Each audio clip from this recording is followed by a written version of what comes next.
Their only reference of success or failure is themselves. And that is a huge problem. I want your body, oh, you keep me bittersweet and put me on repeat.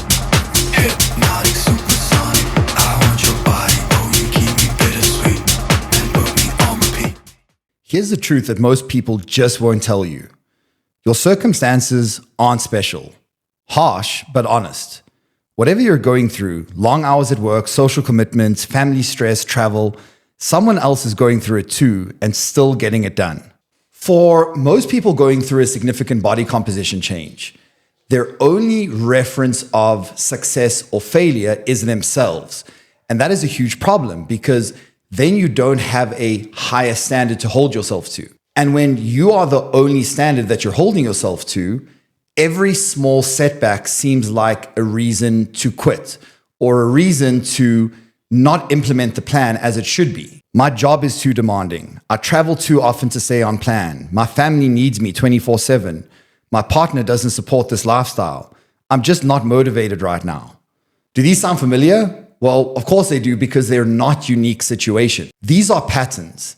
And the hard truth here is that each one of these things, almost everybody is going to go through at some point in the process. Somebody with the exact list of stresses and impediments that you have is implementing the plan far better than you and getting the results that you wish you were achieving.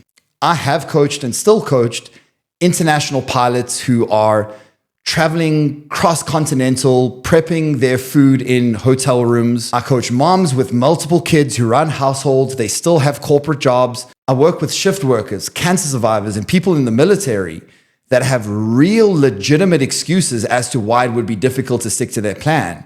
Yet, oftentimes, they are the ones that are hitting their macros perfectly every single week, not missing a training session, not missing a step, and oftentimes the individuals that I actually have to hold back from trying to do more. Now, this is a very difficult conversation to have, but when you realize that there are other people out there that are getting the results that you want under the same or even harder conditions than you are operating under, your excuses start to lose their power. When you look at it this way, you stop becoming the exception that you think that you are, and you start actually being accountable. Is it a difficult truth to hear? Is it uncomfortable? Does it make you feel awkward? Yes. But that place of discomfort is where growth and progress really starts to happen. What brought this to mind is I received an email from a new client a couple of days ago who, on our initial call, basically said, listen, Matt, I feel like I've been spinning my wheels for the last 3 years. I'm not seeing any changes. I feel like I'm doing everything right. And of course, as per usual, upon investigation, not everything is being done right. You know, tracking isn't accurate. It's not consistent, et cetera, the general premises.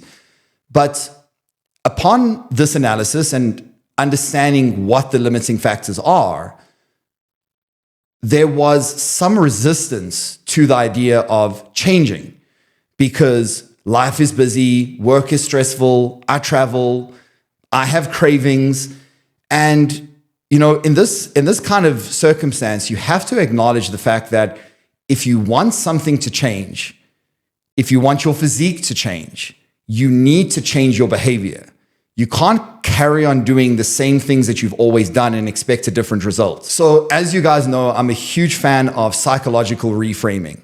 How do we reframe things in this sense? The next time you catch yourself saying, I can't do this because, flip that on its head and say, I can do it in spite of. That very simple shift in mindset is a difference between people who talk about changing their physiques and the people that actually do it.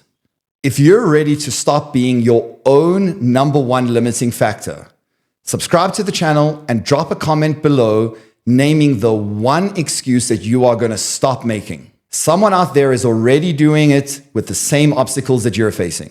You just need to make the decision that you're going to do it too.